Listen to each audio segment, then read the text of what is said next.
Minister Farrakhan calling me every other day like, JEEZY, brother, the enemy's coming. I'm just like, what the hell is going on? So why was he calling you? He called me and said, brother JEEZY, your message is changing. The enemy is coming to get you.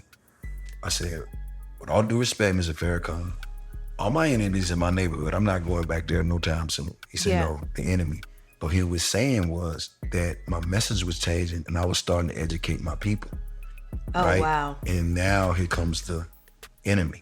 And he wasn't lying. It was when I got to that arena to do my show in front of 30,000 people, it was my turn to go on stage. It was maybe 70 police back there waiting to take me. When you're getting to certain levels and you're going up, somebody come see you. And want to come talk to you?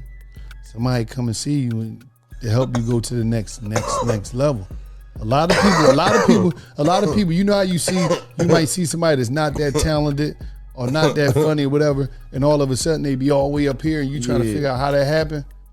Now I'm gonna rephrase this question. Have anybody came to visit you? Nah, hell nah. Nah. I don't think they gonna try to do that. I'm just saying. Hey man, I'm that type of shit. I'm in the secret society, man. What you talking about? Elite class. What's up, family? Welcome back to UTL TV. And today, listen, as you can see, man, JEEZY exposed some very interesting things in that video. You know what I'm saying? In that interview he had with Nia Long. And he was basically talking about how when his image began to change, when his message began to change, the elites targeted him. You feel me? And he said that Farrakhan would be calling him back to back to back, letting him know, like, man, the enemy is coming for you. The enemy is coming for you. And JEEZY being so lost, you know, like a lot of these niggas are today out here in the streets. He's so lost, he thinking that the dudes in the hood, the dudes back in his hometown is the enemies. And he telling Farrakhan, like, oh, my enemies in the hood. I ain't worried about nothing. I'm rich now. You know, and Farrakhan let him know, like, nah, brother, real enemy. These Jesuits, these, you know what I'm saying? These Masonic elites, they on your head, bruh. You feel me? And that happens a lot with these artists. And we all know this. When you when you start changing your message up, when you start trying to speak more positive, you get what I'm saying? Trying to change your image up, not pushing certain agendas, not pushing certain propaganda onto the people. You know, you begin to get targeted. And JEEZY said he would go to these shows, bruh, and it'd be 10, 15 agents out there locking him up. You know what I'm saying? And that made him start to step away from the whole music scene, the whole street thing, because they basically like made him tap out. Like, bruh, you either gonna do this or you gonna get the fuck on. That's basically what they basically, JEEZY let us know, like, man, hey, listen, bro, I was doing my thing. You know what I'm saying? I started to switch up the image a little bit, switch up the flow, and they came like, hey, either you gonna do this or you can get with that. You feel me? And it's crazy that he came on this interview and exposed this, because I wouldn't even expect JEEZY to even come out and say nothing about this. But I guess, hey, he felt like he had to get it off his chest. And I'm like, man, we been knew this. But I didn't know that they actually came for JEEZY like that. Minister Farrakhan calling me every other day like, JEEZY, brother, the enemy's coming. I'm just like, what the hell is going on? So why was he calling you? He called me and said, brother JEEZY, your message is changing. The enemy is coming to get you.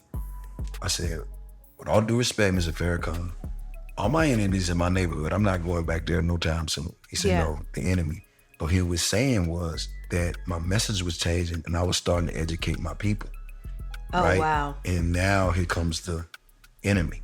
And he wasn't lying. It was when I got to that arena to do my show in front of 30,000 people, it was my turn to go on stage. It was maybe 70 police back there waiting to take me. And it's crazy when you sit and think about it, like, dang, Farrakhan actually called this man and was really like calling him back to back to back to warn him, letting him know, like, them people is coming for you, man. Like, them people is coming for you, brother. And that's crazy because he was thinking, like, you know, he's so lost at the time, he's still looking at his own people as the enemy. And by the time he even realized who the enemy was, they was already creeping through the back door. He was already assed out, pants down. As you can see, he a sellout. That's pretty clear. So it's crazy that he even came on here and exposed this, man. I wouldn't expect JEEZY to even be saying nothing. But I guess, you know, when you get in them rooms, man, and you get in them interviews, you know, it's a lot on your back, especially with them people, man. They be wanting to get a lot off of their chest, man. They be wanting to get a lot off their chest because they got a lot of demons. You get what I'm saying? When you in that industry, man, and you got to push that agenda each and every day, you got to be involved with them rituals. You got to be involved with them people, them wicked, satanic individuals each and every day, man. That's probably soul draining, man. And that probably weighs heavy on the heart, man. Seeing and knowing what's really going on behind closed doors and you're fully involved with this, there's no way out, man. You know, that's a lot on one's back. That's a lot on one's heart, man. So, you know, that's probably, he just probably had to let that be known and like in the interview, like, man, that's like a warning. I think that was a warning that's gonna go over a lot of people's head, a lot of these young brothers' heads. Like, man, hey, I got in here, man, and they came for me, man. Stay the fuck away from this industry. You feel me? Like, stay away from it, man. Period, man. But that's all I wanted to get on here and say, man. Like, I just had to point that out because I think that's gonna go over a lot of people's head in that interview. I was going through the comments and ain't nobody was mentioning like, hey, he just exposed, like they came for him. Like ain't nobody just hear this man? Like he basically just blew the whistle a little bit. Like he kind of just exposed some real gems right there, man. But hey, we all know what goes on in this industry, man. A lot of these guys are in these secret societies. A lot of these guys are under the Masonic oaths, man.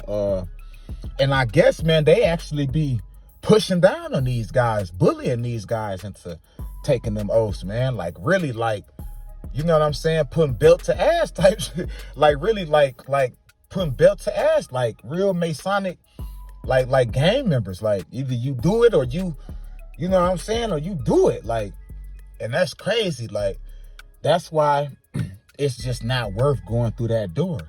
You feel me? Because they gonna come for you. And what are you gonna do about it? What are you gonna do about it? Nothing. Nothing. You gonna sell out or you gonna get the fuck on. But that's all I had to say, man. I just had to point that out, man. I don't want that to go over a lot of people's heads, that he actually exposed how they was on his back, man, and it got serious, man. It got serious for him in the field, man, and he had to conform. He had to conform, and it's obvious. Look at him. He's still in the industry. So that goes to show you what he did, right? He bowed down. He took the oath. You feel me? And he conformed to the agenda. So, man, yeah, man, y'all hit that like button. Y'all hit that subscribe, man. And this UTL TV once again. I'm out.